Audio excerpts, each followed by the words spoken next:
Roberta, você já reparou que nesse mundo de cultura de doação tem muita sigla, muito termo em inglês, algumas siglas a partir de termos em inglês e nem todo mundo conhece, né? Aliás, em qualquer área é comum a gente se deparar com um jargão, já viu isso? O juridiquês, né? O mediquês, e também tem o terceiro... Opa, como fica? Terceiro setorês. Com o tempo a gente se acostuma, mas pode ser meio confuso para quem tá chegando ou não é parte familiar dessa conversa. Então, para ajudar a gente, eu vou chamar alguém que entende muito desse assunto também e vai nos ajudar a decifrar esse abecedário. Bem-vindo, Richard Sipley. Obrigado, Roberta e Arthur. É um prazer mudar de lado do balcão e estar aqui na frente do microfone, conversando com vocês e com o ouvinte. O Richard é coordenador de relações institucionais do movimento Bem Maior, nosso parceiro aqui no podcast e aí na luta por uma cultura de doação mais presente na vida das pessoas. Ele é empreendedor social e consultor estratégico de investimentos sociais privados, ou seja, a pessoa perfeita para nos ajudar hoje aqui no Aqui se faz, aqui se doa.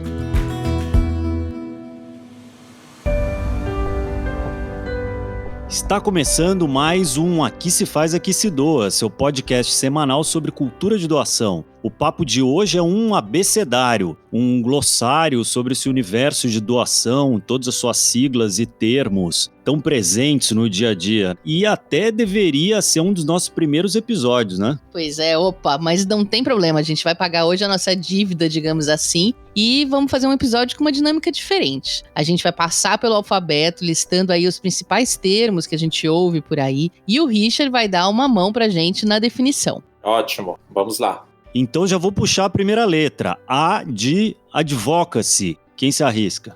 Eu acho que é assim, ó, é tipo lobby, só que do bem, pra ser um resuminho. Mas lobby também é uma palavra em inglês, né? Então o que é? É advogar por uma causa, defender uma causa para garantir políticas públicas que atendam os interesses dessa causa. É, na verdade, uma coisa que você pode fazer como cidadão, advogar por uma causa, mas também existe isso como profissão, né? Ou como ação mesmo de organizações sociais que fazem esse advocacy de ir até lá Brasília e ficar em cima dos legisladores para que eles tomem as nossas posições, tomem nossas dores, criem leis e políticas públicas que beneficiem as causas que a gente defende. Quer sugerir a próxima? A próxima é letra B de... Brincadeira... Não, B de B. Sistema B. Empresas B. Que isso, Arthur? Isso aí. Ah, essa eu sei bem. Ser uma empresa B significa uma empresa que foi certificada pelo B-Labs, que no Brasil é conhecido como Sistema B, que é uma certificação que existe desde 2006, hoje existe, está presente no mundo inteiro, embora tenha sido criado nos Estados Unidos, mas é uma definição, uma nova noção de sucesso nos negócios. É valorizar quem faz sucesso do ponto de vista tradicional, né, financeiro, resultados financeiros, mas também faz a diferença na sociedade, gera impacto socioambiental. Legal, Arthur. E a próxima é C. C de cashback social, mais um termo em inglês. Bom, sabendo o que é cashback, fica fácil adivinhar o resto, né? Roberta, o que você acha? Bom, cashback é literalmente seu dinheiro de volta, é uma forma de fidelizar o consumidor para ele voltar na sua loja ou numa rede de lojas parceiras. Você garante para o cliente ali uma porcentagem do valor que ele gastou de volta como um crédito para novas compras. No caso do cashback social, a ideia é que esse crédito que volta para você, você vai lá e doa para projetos sociais que você escolhe ou que, enfim, tem ali no cardápio da empresa. Essa ideia é boa, né? Então, já aproveita se você curtiu e tá querendo aí doar o seu cashback para ouvir a dica da Duda Schneider, que vai contar como você pode fazer isso. Oi, gente! Eu sou a Duda Schneider e esse é o nosso quadro Produto Social da Semana. Aqui sempre trazemos dicas de como você pode doar ao adquirir novos bens e produtos, tendo assim um consumo mais consciente. Bom, como já comentamos aqui no episódio de hoje, uma palavra que veio para ficar no nosso vocabulário é o tal do cashback. Cada vez mais comum a gente comprar um produto e receber uma parte do valor da sua compra de volta. E um dos apps mais utilizados para isso é o AMI Digital, que é do grupo da B2W. Já são muitos sites e lojas físicas parceiras do app e você vai acumulando todo esse saldo de cashback na sua carteira virtual. Esse saldo você pode usar para novas compras. Só que muitas vezes esse saldo é um valor que a gente não estava contando, esperando, certo? E se você pudesse doar, então, esse valor que você recebeu de volta? A boa notícia é que você pode sim e que é muito fácil fazer isso. Então, assim como outras empresas que facilitaram doações via seus apps, como é o caso do iFood e do Nubank, que por sinal, a gente indica muito que vocês, caso tenham o app do iFood e do Nubank, procurem o botão de doação, que é muito incrível. A AME Digital também criou o seu próprio mecanismo de doação. Então, se você já tem o app instalado, já é um usuário da AME, logo na página inicial, você vai encontrar o botão Doações. Você clica nesse botão, vão aparecer várias causas. Você escolhe a causa que você quer apoiar. Dentro da causa vão aparecer organizações, você escolhe qual instituição você quer apoiar e pronto, já vai aparecer uma lista de valores, você escolhe o valor e doa. E claro, você pode optar por usar o seu saldo de cashback nessa doação. Ou seja, são menos de 3 cliques e você já está fortalecendo a sua causa do coração e apoiando uma organização da sociedade civil que tanto precisa. Demais, né? E é isso, a gente sempre torce por aqui para cada vez ver mais empresas incentivando, facilitando e apoiando a doação por parte de seus consumidores. Essa foi a dica de hoje, esperamos que tenham gostado e até a próxima! Muito bom, obrigado, Duda. E agora é a vez do Richard, né? A gente convida ele, nem deixa ele falar direito, né? Essa aqui tá fácil, D em dose tripla, dia de doar. O Dia de Doar é o dia favorito do terceiro setor. O Dia de Doar é a versão brasileira da campanha mundial Giving Tuesday, que começou nos Estados Unidos há cerca de 7, 8 anos atrás. Basicamente, ele acontece na primeira terça-feira após o Dia de Ação de Graças por lá e também, logo em seguida, a famosa Black Friday. Essa iniciativa tem uma proposta bem ampla, voltada para projetos comunitários que são desenvolvidos pelas pessoas e pelas próprias organizações. É um projeto descentralizado que podem usar a marca e a expertise do Dia de Doar para se comunicar com seus públicos. Em 2020, excepcionalmente, tivemos 2 edições do Dia de Doar aqui no Brasil e no mundo, por sinal, por causa da pandemia. E foi um recorte de arrecadação, e esse ano ele está marcado para acontecer no dia 30 de novembro. Agora uma sigla que tem feito muito sucesso no mundo empresarial, dominado aí as manchetes econômicas, ESG, ou ESG no portuguesado. É o termo do momento, né? É um termo que a gente tem visto tanto no terceiro setor, como em grandes empresas, com grandes cifras nos seus anúncios de lucro trimestral, e basicamente significa Environmental, Social and Governance, ou seja, meio ambiente, social e governança. É o termo que é usado agora justamente para tratar do que se chamava antigamente triple bottom line, que era o triplo impacto que um negócio pode gerar na sociedade e no meio ambiente, né? Então, basicamente, é um olhar sobre as práticas da empresa em relação à natureza, né, o quanto de impacto que ele gera, o trato com consumidores, funcionários, o relacionamento com a sociedade e para a administração e conduta corporativa da empresa. Esse termo vem ganhando espaço no debate corporativo, principalmente depois da pandemia. Uma pesquisa do Banco HSBC, feita no ano passado, mostrou que 30% dos investidores reconheceram a importância dessa agenda em meio ao turbilhão da Covid-19. Muito legal, muito legal. E é de fato uma agenda importantíssima para ser levada adiante. Eu vou aproveitar, né, para continuar aqui e falar de uma palavra que é E e F ao mesmo tempo, a depender do idioma. São os endowments, ou, em português, os fundos patrimoniais ou fundos filantrópicos.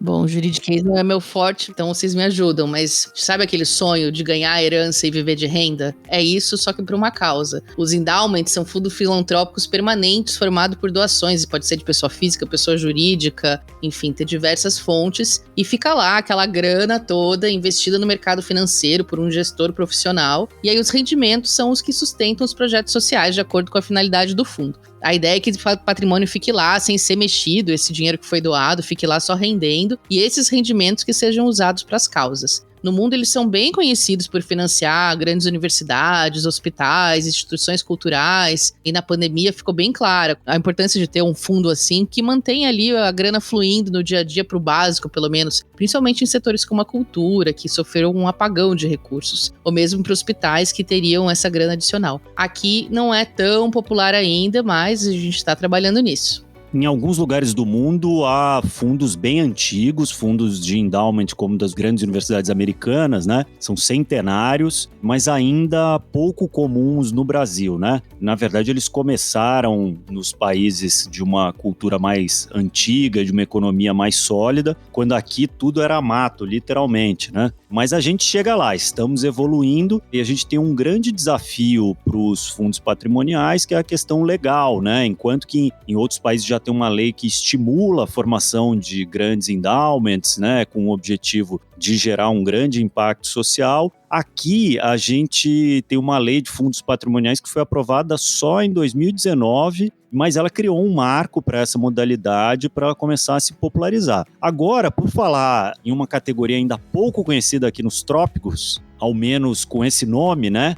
A palavra é grant making. Richard, sua vez. A prática do chamado grant making é feita por organizações da sociedade civil ou por empresas. Ela nada mais é do que o financiamento de projetos sociais já existentes, né? Ou seja, de outras organizações, ao invés de criar novos ou executá-los por conta própria. Ou seja, é uma organização que financia projetos de outros. Isso pode ser feito de diversas formas. Isso acontece com apoio institucional, com apoio a projetos por editais e chamadas públicas, apoio a projetos de organizações da sociedade civil via contratação direta ou cocriação, execução direta de projetos, entre outras. É muito que o Movimento Bem Maior faz também, né? Pois é. Agora, Arthur, vai lá, sua vez, porque você entrevistou a doutora Priscila Pasqualin no nosso episódio 11, então já fala aí pra gente sobre H de herança e I de ITCMD. Na verdade, só uma pequena correção, foi a Vanessa, nossa diretora aqui, tudo que entrevistou ela, mas eu também estava no programa e eu já entrevistei a Priscila em outras ocasiões, inclusive no seminário Doar, organizado pela MOL, alguns anos atrás. Eu vou falar de TCMD, que, olha só, é uma sigla que não é em inglês, mas tem um latinzinho ali no meio, né? A sigla significa Imposto sobre Transmissão Causa-Mortes e Doação. É um tributo estadual, ou seja, tem diferentes alíquotas, diferentes estados brasileiros, e ela incide sobre doações de herança, mas aqui no Brasil, como não existe uma tributação específica para a doação, ou o que se milita aí é que nem não exista, né? Não tenha doação, não seja tributada, e quem ouviu o episódio 11 vai ver que a gente critica muito isso, você doar e ter que pagar pela doação ainda, mas a mesma tributação que incide sobre herança incide sobre doação. Em geral, os países não tributam doações, ou quando tributam, eles abrem exceção para doações para organizações da sociedade civil. Não é o caso do Brasil, aqui se cobra, em geral, em torno de 4% da doação. Enfim, Priscila é uma grande militante dessa causa. Se você quiser saber mais sobre isso, ouça lá o episódio 11, que ela explica mais. E ela bem dá uma dica lá sobre herança, né, que é uma alegria quando as heranças são doadas para causas, que ela dá essa dica de fazer isso em vida, né, para aí você poder testemunhar essa experiência tão incrível que é ver o seu dinheiro sendo, seu legado sendo usado para o bem.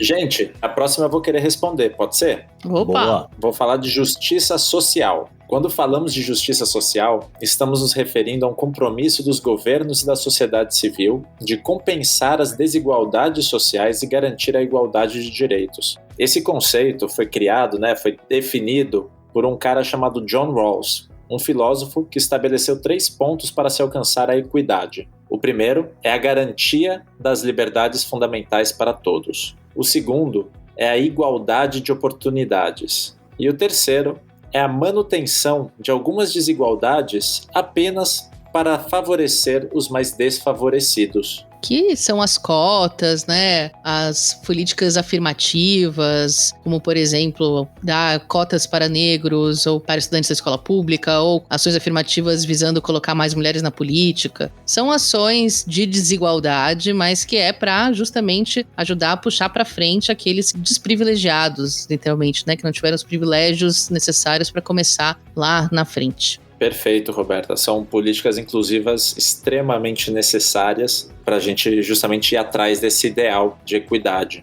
E uma outra bússola muito boa nessa busca por justiça social são as ODS, os famosos Objetivos de Desenvolvimento Sustentável da ONU. São 17 metas globais para os países alcançarem até 2030 como a erradicação da pobreza e da fome, o acesso à educação e água potável, mitigar a mudança climática, entre outros. Vale a pena conferir o site deles, onde você consegue ver detalhadamente cada um desses ODS e submetas de como os países podem estar se organizando. E, Rich, uma coisa que vale a pena falar também é que, segundo um dado recente aí do Social Progress Imperative, que para alcançar a Agenda 2030, atualmente, na verdade, a gente, no ritmo que a gente só vai chegar em 2082. Ou seja, muito provavelmente eu não verei isso na minha vida, né? Esse mundo dos sonhos aí. Então, tem que ser feito mesmo uma ação de todos para todos, com todos, para a gente acelerar esse movimento e chegar nesse mundo mais igualitário.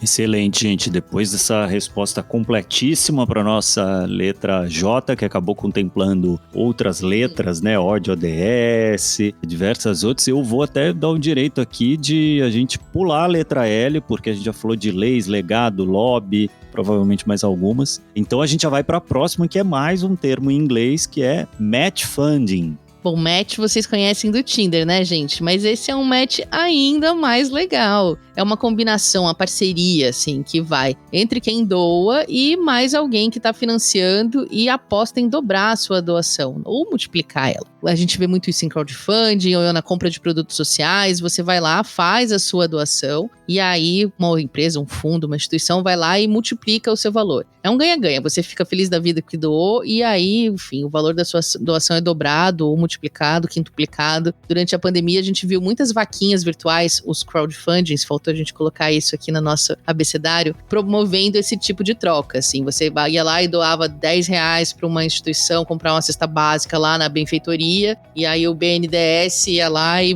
multiplicava esse valor e doava 30. E assim, muito mais gente saiu ganhando.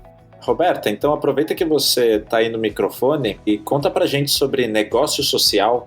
Essa tá fácil aí pra mim, porque eu sou empreendedora social. Negócios sociais, gente, assim, são organizações, e aí pode ser startup, pode ser uma OSC, uma ONG, um terceiro setor, uma limitada, uma sociedade anônima, o formato tanto faz. Esse negócio tem que ter como atividade fim gerar impacto social. No começo dessas conversas, se pensava o impacto social só para a base da pirâmide, né, para as comunidades mais vulneráveis, de baixa renda, com graves problemas sociais. Mas hoje em dia, enfim, como são tantos problemas para se resolver, um negócio social pode ajudar a qualquer causa, seja da base da pirâmide, seja do meio ambiente, o que quer que seja. E, paralelamente, a diferença entre isso e uma OSC, uma ONG, é que essas organizações, elas têm atividades que geram receita, né, que pagam suas próprias contas, elas não dependem de um patrocínio, de uma doação. Elas têm um modelo de negócio que é sustentável a curto, médio e longo prazo. É o que se chama também de setor 2,5, que não é nem o terceiro setor, onde estão as OSCs, nem é o segundo setor, onde estão os negócios tradicionais. Agora sobrou para você, Arthur, uma sopa de letrinhas. Por favor, responde para o ouvinte gravar de vez, eu inclusive, qual é a diferença entre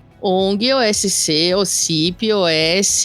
Uau, esse é um desafio tanto, mas é bem importante isso. Eu vou começar falando de ONG, que é o termo mais conhecido, né, que é Organização Não Governamental, que é sinônimo de OSC. OSC é uma definição que foi abraçada pela ONU, né, recentemente, por isso tem sido mais usada até em editais, em textos legais, que significa Organização da Sociedade Civil. Seja ONG ou OSC, enfim, são instituições privadas, sem fins lucrativos e com uma finalidade pública. Em geral, elas estão vinculadas a causas como direitos humanos, meio ambiente, saúde, educação popular, entre outras, né? Enfim, tem um fim social. Já o CIP, que significa Organização da Sociedade Civil de Interesse Público, é uma qualificação instituída por lei, conferida às pessoas jurídicas de direito privado, sem fins lucrativos, cujos objetivos sociais tenham pelo menos uma das finalidades, tais como promoção de assistência social, promoção gratuita de educação, defesa, preservação e conservação do meio ambiente e promoção do desenvolvimento sustentável, entre outras. Isso aí, fecha aspas, eu li, é a lei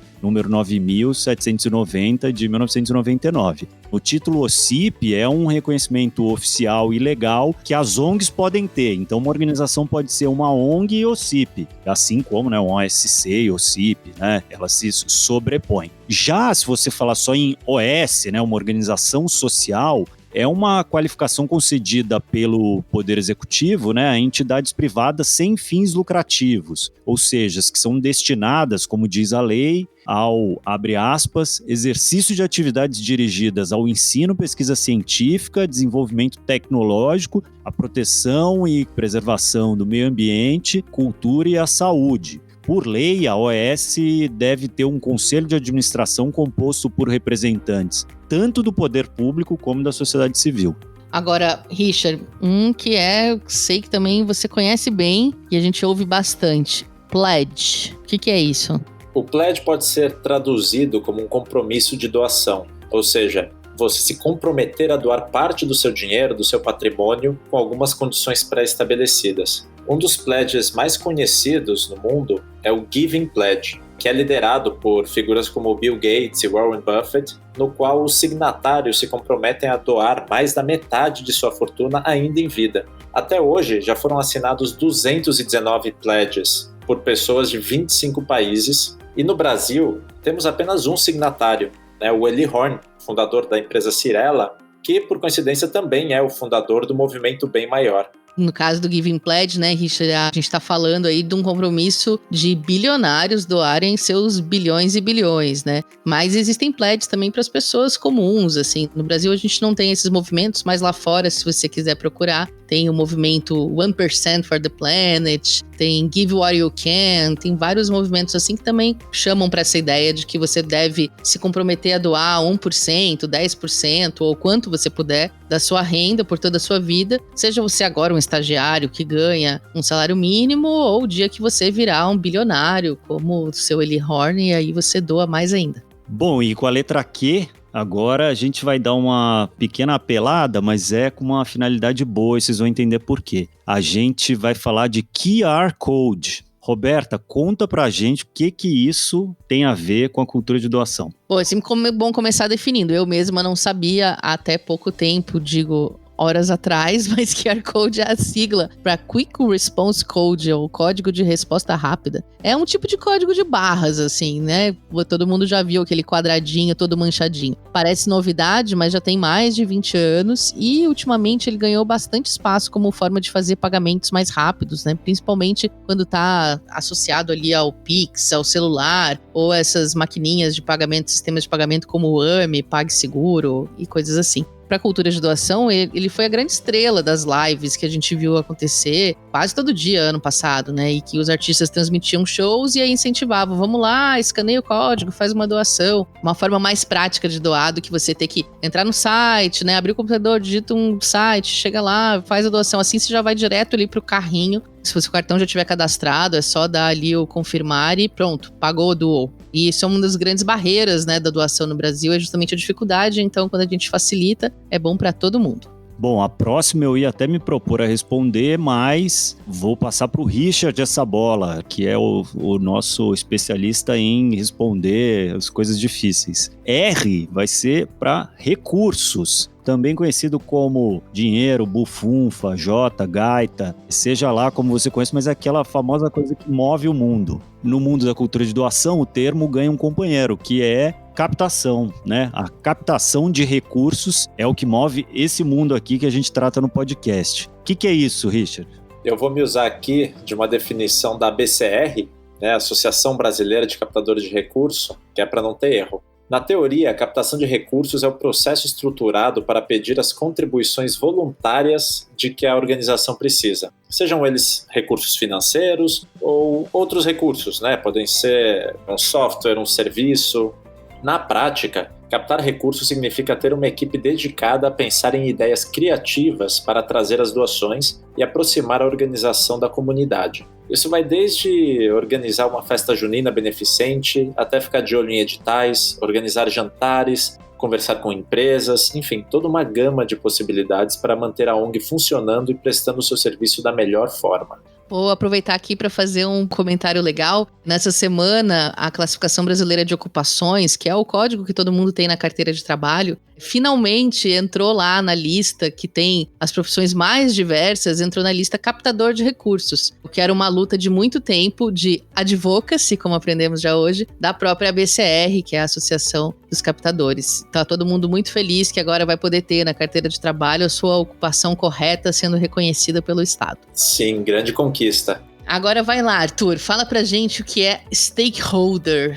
Bom, esse é um que a gente precisa criar mesmo um termo em português, né? Não é segurador de bife. Stakeholder na falta de uma definição melhor, é como se fosse uma parte interessada. É um termo que é muito usado no mundo corporativo, quando você fala da cadeia de valor, da organização e tudo, você fala dos stakeholders. Mas também é usado e cada vez mais usado no terceiro setor, né? Basicamente são as pessoas que são impactadas por uma empresa, uma organização, no seu processo de produção de valor, né, no seu processo de atuação. Ou seja, clientes, doadores, investidores, funcionários, fornecedores, concorrentes, proprietários. Você faz um mapa de como a organização atua, todo mundo que aparecer ali são os stakeholders daquela organização ou negócio. Ai, gente, mas pode falar, né? Parte interessada, os interessados, os parceiros, né? Tem muita palavra em português. Aliás, essa é a bronca da Rafa Carvalho, que sempre vem aqui dar dicas de doação sem dinheiro. Pra que tanto English, pessoal? E olha que ela é professora de inglês. Vamos ouvir o recado da Rafa. Mas eu não tenho dinheiro! Nada de bronca, Roberta. Aqui no nosso podcast, a gente quer manter tudo muito light. Por isso que a gente traz vários insights num formato bem cool, com um approach top, que casa bem com essa era high-tech que a gente vive, né? Cheia de posts, stories, reels e tweets. Bom, talvez você não tenha percebido, mas desde o começo da minha fala, eu disse mais de 10 palavras em inglês, gente. Os estrangeirismos, eles estão por toda parte, não tem jeito, né? E isso também acontece no mundo da cultura de doação, talvez até com mais frequência. E pior, com palavras que soam esquisitas até para a parcela mínima da população brasileira que entende inglês de algum jeito. Endowment, lobby, stakeholder, match funding, grant making. E agora, nessa era da responsabilidade social das empresas, ainda surgiu mais um conceito triplo, que é o ESG, o Environmental, Social and Governance. Uau! Bom, para a cultura de doação ser parte das nossas vidas, ela precisa ser, antes de tudo, acessível para o máximo de pessoas, né, gente? Então, a dica que eu deixo hoje no nosso quadro do Mas Eu Não Tenho Dinheiro é: se você tem o conhecimento e você entende essas palavras em inglês que são enigmas para quem não saca o idioma tão bem, use as traduções dos conceitos do dia a dia na hora de falar sobre cultura de doação. E doe o seu conhecimento para explicar, com paciência, àqueles que não entendem o que essas palavras no idioma estrangeiro querem dizer. Eu vou até ajudar, para quem não sabe como começar. Stakeholder pode virar todas as partes envolvidas ou participantes, dependendo do contexto. Grant making pode virar repasse de recursos. Match funding pode virar equiparação de doação ou até uma explicação mais didática como: para cada R$1 doado, a empresa doará mais um. Soa até bonito, né? O importante aqui é prestar atenção em como você está se expressando. A sua fala é acessível para todo mundo ou só é acessível para as pessoas da sua bolha? Se for a segunda alternativa, como que você pode começar a mudar isso? Como que você pode enriquecer o vocabulário da generosidade aqui no Brasil para que nós sejamos uma nação cada vez mais doadora e mais consciente da cultura de doação? Eu garanto que não vai ser com estrangeirismos, beleza? Eu volto na semana que vem com mais uma dica. Enquanto isso, presta atenção nas suas conversas. E se você tiver uma outra sugestão de palavras que a gente precisa aprender a traduzir por aqui, escreve pra gente. É só mandar uma mensagem para instituto@editoramol.com.br pra gente conversar. É com vocês, hosts queridos. Boa, Rafa, está coberta de razão, como sempre. Eu já tô vendo a linha de chegada, hein? Vou pedir pro Richard caprichar aqui nessa aqui que é importante, que é o T de troco. O que o troco tem a ver com a doação, Richard? Olha, o troco tem muito a ver com a doação, Arthur. Eu consigo pensar numa tendência de doação que é uma das mais simples e indolores que eu conheço: o arredondamento de troco. É bem simples. Sabe aqueles centavos quebrados, né? 1,59, 1,90, 9,99, que daí sempre sobra 10 centavos nas nossas contas de troco, aquelas moedinhas. E se você usasse esse troquinho para fazer uma boa ação?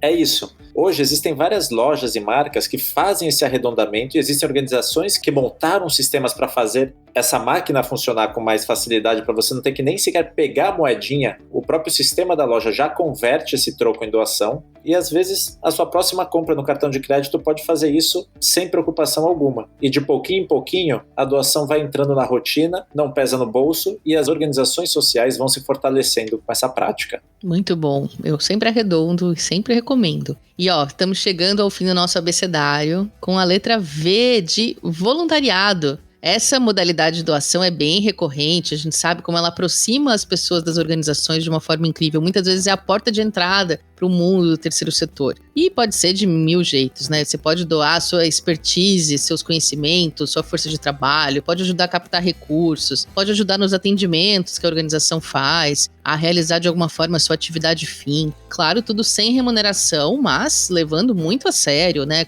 Respeitando os horários, fazendo treinamentos. É um trabalho de verdade, não é café com leite. O trabalho voluntário é uma boa pedida também para quem tem dúvida se a ONG é séria, se o trabalho é bem feito. Então você começa por aí, vendo como ela funciona de dentro, você toma coragem para se envolver mais com a causa, para doar mais dinheiro. Então vai lá, vê com seus próprios olhos, coloca a mão na massa e tira suas conclusões. E por falar em conclusão, a gente chegou ao último verbete de hoje, que adivinha em que língua é?